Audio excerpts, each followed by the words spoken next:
You ever open your front gate expecting the usual? Saturday chaos, lawnmowers humming, a dog barking 2 doors down, and then freeze because 3 people in knockoff tactical gear are marching up your walkway like they're filming a low-budget cop show. That was my morning. Before we get rolling, drop in the comments which country you're watching from. I love seeing where these neighborhood dramas travel. It started with the sun low and the coffee still warm in my hand. I was carrying recycling to the curb when I saw them. A woman in a blazer who smelled of perfume and pride, and 2 men in mismatched black vests that had HOA enforcement printed in a way that screamed sticker sheet, DIY. The woman walked like she owned the block. Her name, according to the badge she'd slapped on her lapel, was Evelyn Monroe, self-appointed president of the Oakmont Homeowners Association. The men beside her walked stiff, as if the words tactical had been emphasized in their morning pep talk. Evelyn stopped at the bottom of my path, straightened, and lifted a clipboard like a judge about to pass sentence. "Mr. Blake," she said, voice buttery and brittle at the same time, "we've come to serve you with fines and to escort you to a compliance hearing." People started peeking. From behind net curtains, a kid on a scooter rolled slowly by, eyes wide. I set the recycling down carefully and wiped a strip of condensation off the cup. "Hearing?"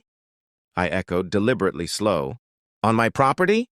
The taller of the 2 men, gangly, jaw trembling against a fake scowl, stepped forward. He wore sunglasses despite the cloudless morning.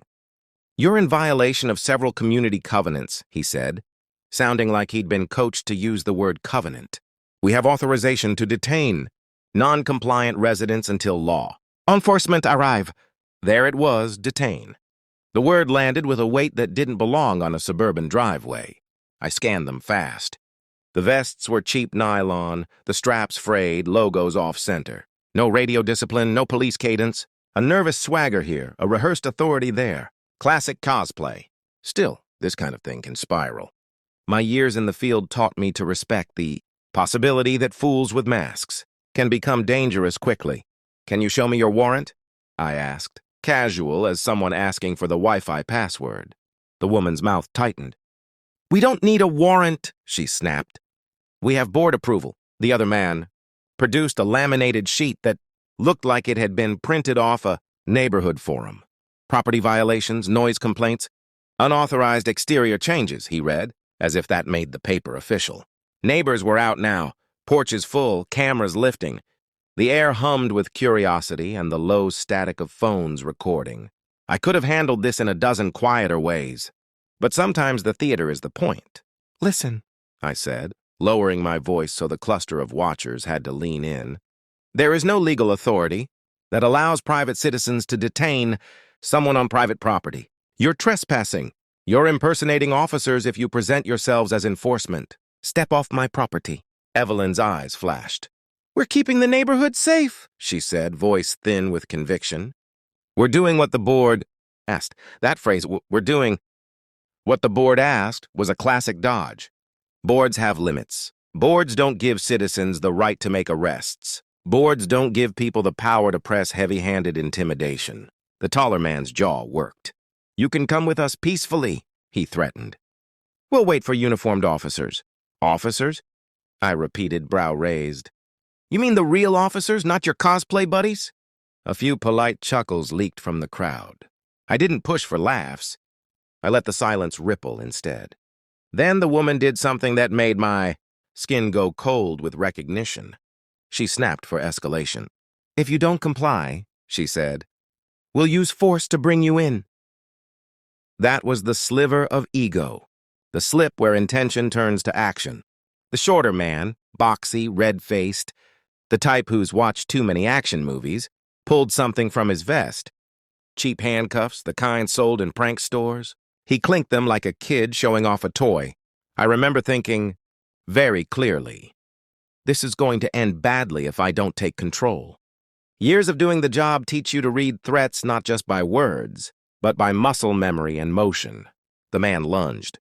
It was clumsy and panicked, the kind of physical threat. That's more dangerous because it's untrained and desperate. I moved on instinct.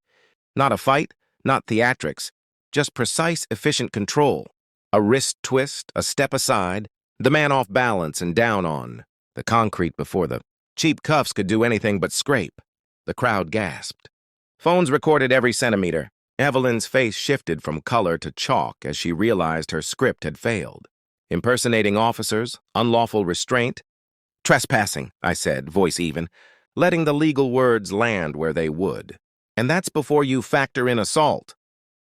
I walked to the prone man, cuffed him using his own handcuffs, turnabout that would look poetic on camera, and kept my head. That's when I did something people always forget to prepare for. I showed my credentials. Not theatrically, not like a movie reveal, just business. The badge slid from my pocket, the gold catching the light. Special Agent Daniel Blake, Federal Bureau of Investigation, I said. The words moved through the block like wind through chimes. Evelyn sagged, her shoulders folding as every phone camera panned. A low rumble of a black SUV edged into view down the street. My partner and two others stepped out. Disciplined and quiet, badges already visible. They had been on standby. I'd called them the instant I'd seen the group approach. My home and sensed something had been baked into their plan. Training, timing, and a little neighborhood theater all at once. Everyone stay where you are, my partner said, voice crisp. Agents spread, securing the scene. Evelyn's lips were a thin line of defiance that couldn't hide the panic in her eyes. The taller man's swagger had drained to pale alarm. The crowd cheered, some in relief, some in triumph, and the sound felt like a hammer hitting a bell. I handed Evelyn a stack of paperwork, a civil notice, a federal complaint form, a list of charges for the two men now being detained. She tried to protest, then couldn't find the words. "You've been recorded," I said, gesturing at the sea of phones. "That makes this easy to prove." The idea of accountability, public, documented, unavoidable, was a weight she hadn't planned for. By the time the agents led the imposters to a marked vehicle, the block had shifted. Conversations' hums became a low buzz. Neighbors exchanged looks that said, without words, that things had changed. Someone shouted, "Thank you!" from a porch. It landed like a benediction. I watched Evelyn for a moment, longer, watching the collapse of a self-made "Throne is always instructive," and then turned back toward my house. The sun had climbed a touch higher. The coffee had grown tepid, but there was a quiet satisfaction in the air. Today, a small band of wannabes learned that authority needs something heavier than a printed vest. It needs law, proof, and the power to enforce. The agents did what they always do: secure, document, and de-escalate. While they processed the scene and read the two men their rights, neighbors swarmed forward with videos and eyewitness statements.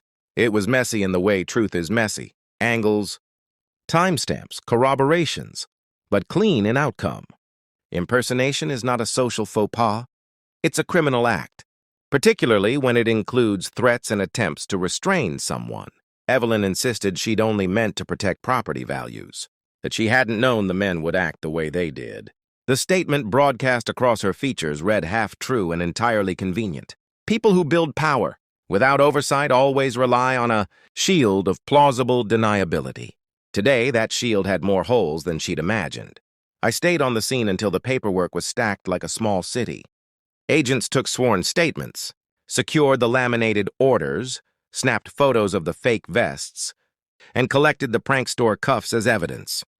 The taller man, Justin, as he reluctantly admitted to a name under the soft pressure of interdiction, tried to salvage his dignity with a reheated narrative about keeping the peace. The people who'd once admired his bravado now looked at him like he'd been in on a cruel joke. As the SUV's engine idled and the imposters were driven away, I felt that familiar aftertaste of public conflict, the strange cocktail of adrenaline, and the gentle melancholy of having to make an example. This wasn't punitive theater. It was about boundaries. People who confuse authority with permission to bully need to see where that line is. Firmly drawn. Word spread fast. By noon, an online neighborhood thread had exploded with screenshots, eyewitness accounts, and 1,000 variations of, "I always thought something was off about that HOA meeting. Someone set up a fundraiser to cover legal fees for those who'd been threatened in other incidents." The block's energy shifted from whispered grievances to coordinated action. That's the other thing my work teaches. There's energy in community when it's channeled correctly. I sat on the front steps while agents filed the final incident report into their laptops. A woman from 2 houses down, Mrs. Ramirez, came over with a lemon pie wrapped in foil. "You kept us safe," she said simply, eyes kind but watchful. Acts of gratitude like that are never about me. They're about the restoration of ordinary life. I accepted the pie more for the gesture than the pastry. Evelyn received a civil summons by afternoon: harassment, intentional infliction of emotional distress, trespass, and conspiring with private actors to impersonate officers. The 2 men were hit with federal impersonation charges and unlawful restraint counts. The legal system would sort the rest: fines, possibly probation, mandatory community service, perhaps short custodial terms depending on plea deals. Public records would not be kind. There was a smaller, quieter consequence I'd been waiting for: a change in the HOA's leadership. The board, when presented with incontrovertible evidence that their president had sanctioned dangerous activities, called an emergency meeting. The result? Evelyn was removed from her position by a vote that read like a public filing: unanimous, embarrassed, decisive. Leadership that depends on secrecy and coercion cannot easily withstand sunlight. The neighborhood didn't transform into utopia overnight. People would still disagree about paint colors and where to park during yard sales. But the tense undertow of intimidation eased. The block rediscovered something simple: rules are a shared contract, not a weapon to be deployed by anyone with a clipboard and a grudge. That evening, after the official business wound down and the last agent's boots left my driveway, I made a few calls. There was paperwork I needed to initiate: civil filings, a request for a restraining order for neighbors who'd been targeted, and a community meeting to talk about volunteer patrols that don't masquerade as law enforcement. It's easy to demagogue safety when you don't have to define it responsibly. When I finally turned back toward my kitchen, phone buzzing with messages from neighbors who wanted to help and from a local reporter who'd caught wind of the story, I felt the tired satisfaction that comes after putting a neighborhood back in order. Not the glitzy kind of order, the one that makes a headline, but practical order that keeps people safe and makes sidewalks predictable again. There's a lesson here that isn't flashy but matters. Power without accountability attracts the wrong sorts of people. Give someone a title and no oversight, and some will begin to believe their own press releases. Give the same person the spotlight and the tools to intimidate, and they'll use them. The fix is boring: paperwork, oversight, transparency, but it works. A few weeks later, I received a message from one of the boys who'd been cuffed. He was small in the way some grown men stay small: bravado on the surface, regret underneath. He asked if I would consider speaking to a community program about the consequences of impersonation and the real responsibilities of community leadership. I agreed. Rehabilitation has more dignity than spectacle. People who cause harm sometimes want to make amends. It's our job to guide that so the next fool doesn't endanger someone else. In court, the evidence was straightforward: video, eyewitness testimony, and the victim's statements. The men eventually pleaded guilty to misdemeanor impersonation and were ordered to perform community service and attend a course on legal boundaries and civic responsibility. Evelyn faced civil liability and was required to step down, issue a public apology, and contribute to the fund for victims' legal costs. She apologized in a way that sounded like someone reading the last paragraph of a press release. Word perfect, accountability light, but it was something. Consequences more than remorse change behavior. People still tell the story on block parties now, often with a laugh and sometimes with a shiver. Remember the day the fake cops tried to arrest us? Goes the opening. It's a story about arrogance meeting boundaries, about a community stepping up when someone tried to play judge and jailer. Mostly it's a reminder that ordinary citizens, armed with phones, witnesses, and the willingness to speak up, can keep each other safe. As for me, I went back to my unremarkable Saturday routines: mowing a lawn, fixing a leaking faucet, and answering emails. The badge goes back in the pocket. The uniform remains at the ready, not as theater, but as a tool for when it's truly needed. Authority is not a costume you put on to get what you want. It's a responsibility you earn and a boundary you enforce. Try to cross it in someone else's driveway, And you'll learn that the neighborhood sometimes, with a little federal help, knows how to defend itself. And that's how a fake HOA police stunt turned into federal charges and a neighborhood wake-up call. If you enjoyed this story, make sure to like the video, subscribe for more wild HOA dramas, and share this with a friend who loves a good twist. I'll see you in the next one.